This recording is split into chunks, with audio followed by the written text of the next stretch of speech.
incredibly powerful work at the Hoffman process these last few days. And we're out here today to further develop an understanding of the most basic principle of the Hoffman process, which is the negative love syndrome. We're going to be also specifically targeting your pattern of internalizing your anger, which we previously identified.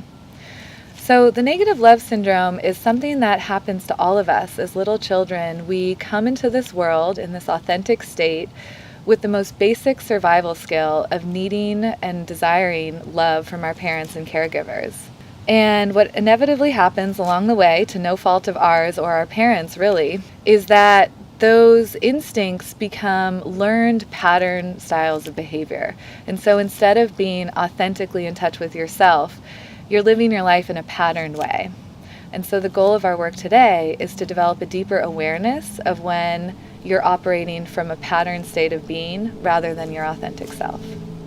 Bob Hoffman believed that everybody is guilty, but no one is to blame for perpetuating the negative love syndrome. The reason for this is our loved ones, parents, and caregivers had their own experiences with negative love as well. They also had challenges and obstacles in their childhoods that caused them to develop patterns with the goal of receiving love. These patterns result in an inability to be your true and authentic self and causes us to disconnect from our spiritual essence. A transformation occurs when we break out of this vicious cycle and cut the cord of our negative love patterns. So, Lukey, tell me, what do you think some of the natural consequences are for continuing to live out in your pattern of internalizing your anger? Well, I can't tell you where I picked up this pattern from exactly, but I do know that I've used alcohol as a way to bring out what I'm feeling inside, because I haven't really learned any other way to do it in a healthier manner. Yeah. I noticed that you said that you don't know where you learned it from, and I do actually think that's an important question and something that we're going to focus on next. And I also appreciate the awareness that you are beginning to really see how that pattern unfolds for you. Sometimes the patterns that we have learned in our lives come from deep in our childhood, and it's hard to remember where they come from. And so I've brought you here to this cave that is a little bit enchanted, and it's going to help us to go back in time and to learn where you developed your pattern of internalizing your anger. So if you're ready, I'm going to walk you through a visualization. So go ahead and get in a comfortable position. Close your eyes and take a deep breath. And now ask the question out loud, where did I learn the pattern of internalizing my anger? Where did I learn the pattern of internalizing my anger? And now imagine yourself standing up and walking into this cave. And you're going to walk back, back, back, back in time until all of a sudden you see a scene from your childhood. And go ahead and let that scene unfold.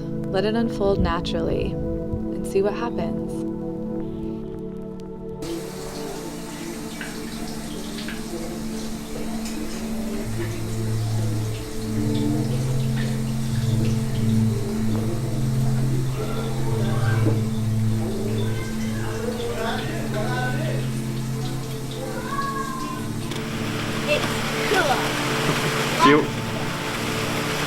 It's February 1993,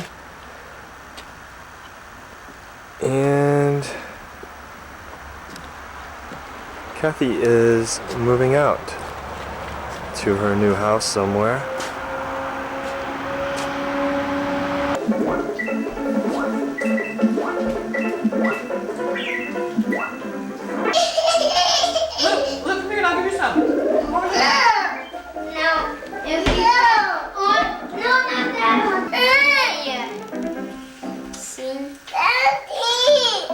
About this house that has changed so much now.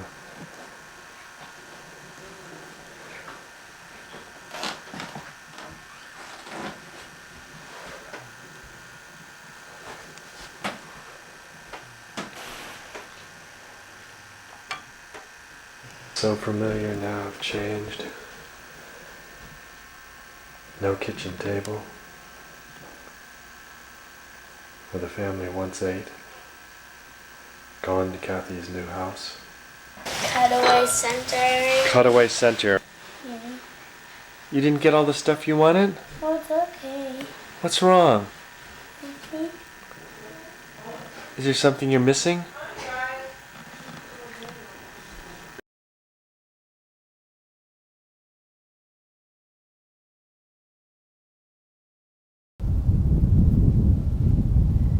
And after you've seen that scene, you've let it all unfold, come back to this moment.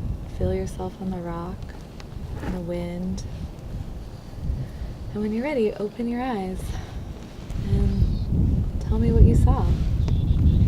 Wow. Well, I saw 3 visions. Wow. Yeah. The first one was of me as a little boy, and I was kind of alone, painting on the ground. Yeah. And then the second one was a bit more hectic. It was a vision of my mom sometime during my parents' divorce. She was kind of in this frantic state, going around and gathering her belongings and taking them to move out away from my father. The third one was definitely the most vivid. It was me again as a little boy during Christmas morning, and I was on the ground opening gifts,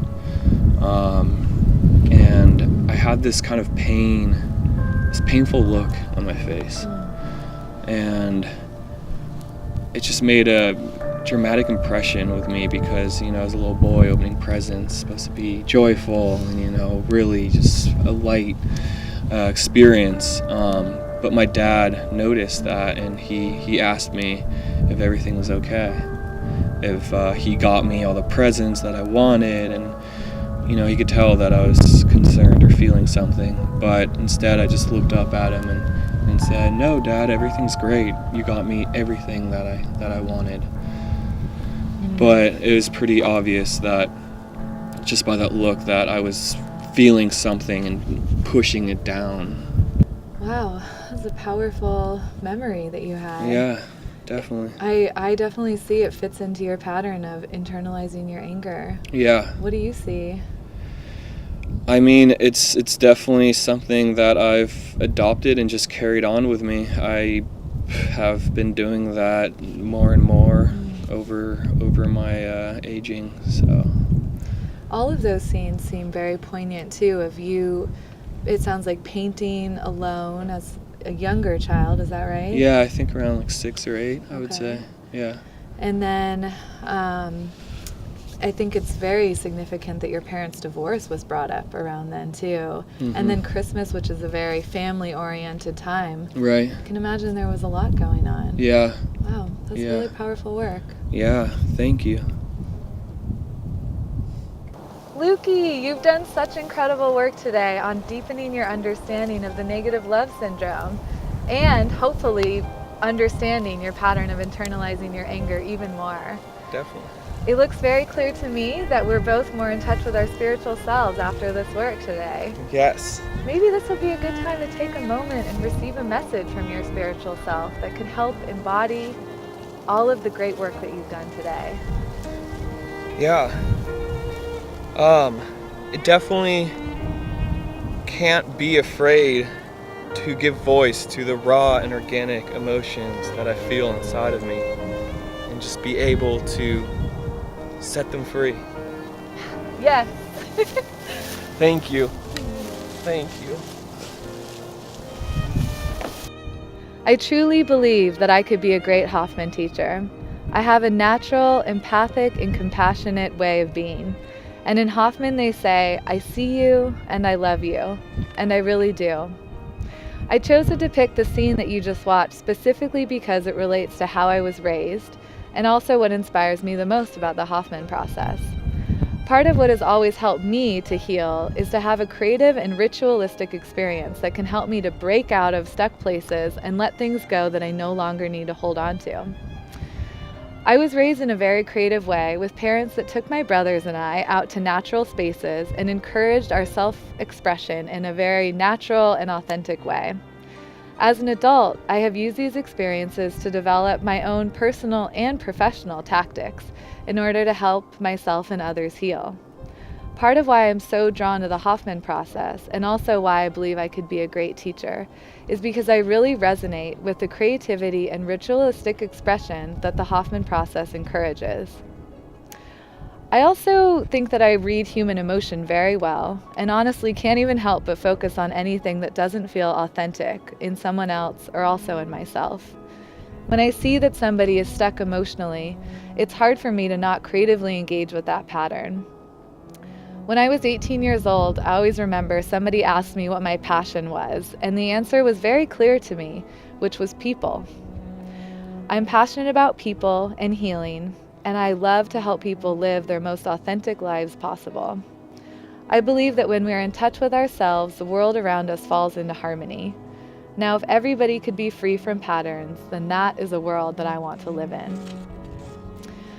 I also have been studying psychology since I was 18 years old and working in the field for over half my life now.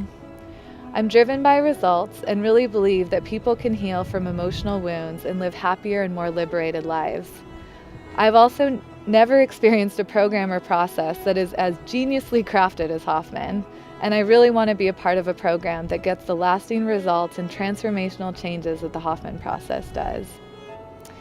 I've also built a lot of confidence in my ability to be able to connect with all different types of people. When I decided to apply for the position of the Hoffman teacher, I did a meditation on my spiritual self, and the resounding yes that I received gave me great clarity that this was the right position for me to spend my time applying for and hopefully getting. I mention this here because part of connecting with others is seeing their spiritual essence and getting beyond the surface. People need to be able to be seen and understood in order to heal and free themselves from stuck patterns. I am skilled at doing this because I really love people and I do find them fascinating. Watching others accept themselves and open up is one of the most beautiful things in the entire world to me. I don't shy away from big emotion, and I feel confident that I could support a group going through a transformational process. In fact, I currently run groups at the high school that I work at. And I love the dynamic of this group, and I would excitedly honor the chance to be in the role of a Hoffman process teacher. I also feel like the individual part of the Hoffman process to me would be very natural. I am currently a therapist, and I work one-on-one with people regularly. I'm a skilled clinician, and I love to help people to open up, but I'm also open to learning how to do this in a new way. Mostly I just love to connect with people and to see who they truly are. I think this authentic part of my spiritual self would really thrive in the Hoffman environment.